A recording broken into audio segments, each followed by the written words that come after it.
The Federal High Court, Abuja, Justice Emeke Owete ruled that former Governor Yahaya Bello ought to show respect for the court by appearing before any application. Many argue that the Yahaya Bello trial has tested the resolve of the EFCC and put the anti-graft agency under the spotlight as it continues to be tried in court of public opinion. Some have argued that it goes beyond Yahaya Bello, as the EFCC is also on trial. Are the pushback from the former governor's camp a gimmick to erode the EFCC or put minefields along the path as the agency attempts to prosecute suspects? Or is it a ruse to make it lose track and run out of steam? And in the administration's fight against corruption, joining me for a fresh perspective on the case against Yahaya Bello is Professor Samuel Odewumi. He's a fellow of Ford Foundation in the United States of America. Professor Odewumi, many thanks for joining us, Prof. Thank you very much. It's my pleasure to be here with you. All right. What do you make of the ongoing case against the former governor of Kogi State? Well, I think it's a case of being misadvised by his lawyers. It's very shocking that a young person like him will not do the needful, because for how long does he think he can continue to run? Payoshe in Ekiti, he knew the EFCC would be looking for him, and he told them, please give me a week. Immediately I stepped down. I'm coming to your office with my suitcase and my brush in order to answer to your charges. And they take you to court 2 or 3 days. Adisirika did not even sleep in one night in the FCC cell or a prison cell. He got his bail. So the more he makes the whole thing look protracted, the more attention he is drawing to the case. By evading arrest, he is complicating. Even if he's able to escape and get out like Yahaya in Delta State, the long arm of the law, the arm of the law is now so long that anywhere in the world, you can run, but you cannot hide. So for me, I think he has just complicated this, the matter beyond a necessary thing. Go to the court, make your plea. After 2 or 3 days, a bailable offense. And he has the best brains of lawyers, son, everywhere. To take up his case. I think it's just a mismanaged issue of having to hide under governor's convoy. Are you aware that he has been to another court in Kogi State High Court to enforce his fundamental human rights? And he's saying that the EFCC has not extended a formal invite. The issue of fundamental right does not protect you from being accused. Look, your fundamental right is one thing. All of us can enforce that. But your fundamental right does not extend to the point where you will not be arrested. It does not translate to immunity for you. So, if he has not been officially invited, why has he gone to the court, to court to say, don't arrest me? If he is not aware they are looking for him, let us grant it as a concession that he has not been invited.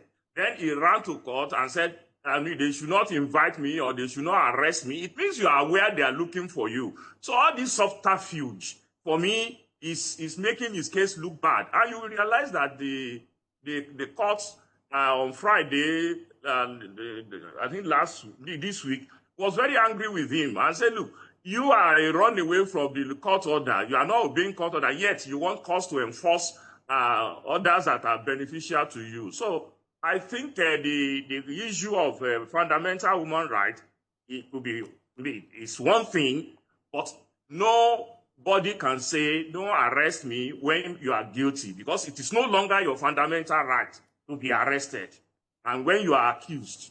Some people will argue that EFCC, they've already embarked on media trial before the proper trial, that the chairman actually addressed a press conference with the narrative that he invited Yahaya Bello, called him on phone, told him that he could also take the back door into his office and so on and so forth. Do you think the tactics of that agency is the right way to go? Well, if you are at the end of that agency, sometimes I watched that press interview, press conference by the head of the EFCC. I just noticed that he was exasperated. He believed that he has extended all the courtesies, all the respect that is due to him, although being misinterpreted, and therefore he decided to vent his anger, as a pastor, and so I think he was just exasperated, and that the matter wouldn't have gone that far, especially with the protection of the governor and all that. So now the matter is a legal matter. The accused has agreed to be in court because the court refused to grant him any other protection. Are you not worried? And generally, I must say this, that the war against corruption is not a picnic, and it's not a walk in the park. Anybody that will fight it, we make one or two missteps, even if we granted they are. But we must not lose focus. We must keep our eyes on the ball. Okay, the tactics. Okay, the press. Okay, the method. Okay, he was not invited properly. Okay, he was asked to come through the back door. So what? What is the most important story? Are you not worried that the anti-graft agencies sometimes get sensational? You know, it's very easy to say somebody has embezzled 80 billion naira. You can see the case of Patrick Akwobolo Kemi that was just discharged and acquitted. You can also cite the case of people like Orosanye that was also discharged and acquitted. You can cite the case of Adoke that EFCC will come with these allegations, but at the end of the day, when the matter goes to court, this person will be discharged and acquitted because it's always more of sensation and lacks substance. Yeah, I agree with you. No, I agree with you, but I think in this particular instance, because this news, being a lawyer himself, I said he will want to go the normal route of full investigation, arrest and prosecution. So I think EFCC has had that reputation in the past of media trial. But except this one, that for whatever reason, EFCC decided to go the route. Because as I said, I think the thinking in the LFC is that to fight this war, you have to go for the one that will give you the maximum impact. All these small cases is not impacting on the society. If you might take a diversion, you see the judgment given to Bobrisky. Some people think it was too harsh. But you see, the judiciary or the agency fighting something as huge as corruption, sometimes you want to do something that will at least put the wind behind their back in order to achieve. So I think that's what happened. And the Yahaya Bello being a public figure that has capacity to defend himself should just, for example, if he has shown himself up, all those things will not be necessary. And all those, it is the resistance that attracted that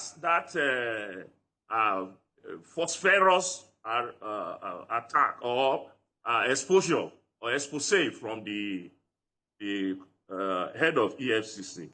So what do you make of the immunity clause for governors, deputy governors, president, and the vice presidents that when they are in office, when they are still serving their time, that they can be investigated, but they cannot be tried?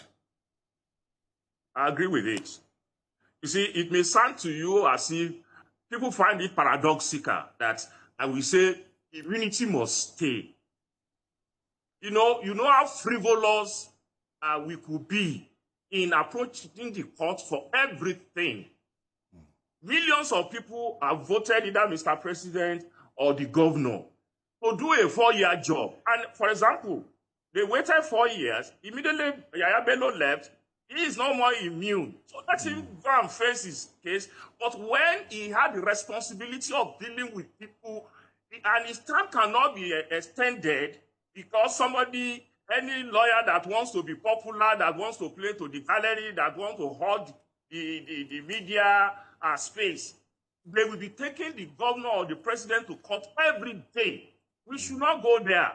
We should not go there because in Yoruba we say "Ori bibe, follow ogun ori fifo." It's not cutting off the head that is the solution to headache.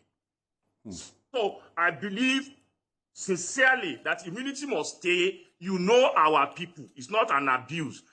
All governors will be going to court every day, and they will not be able to do anything tangible for their 4 years. After their 4 years, the law is waiting for them. In the case of Yahaya Bello, we improve the idea that, look, don't worry. Let them enjoy the immunity in the service of the people. But once they are out, I or say, many governors have been in court since they finished their term. So I think for me personally, we should allow the immunity to stay. All right. I want to thank you, Professor Samuel Odelmi. I want to thank you for your thought there. Thank you. Nice having you on the show. It's still Sunday Politics. We'll be right back after this time out. Please stay with us.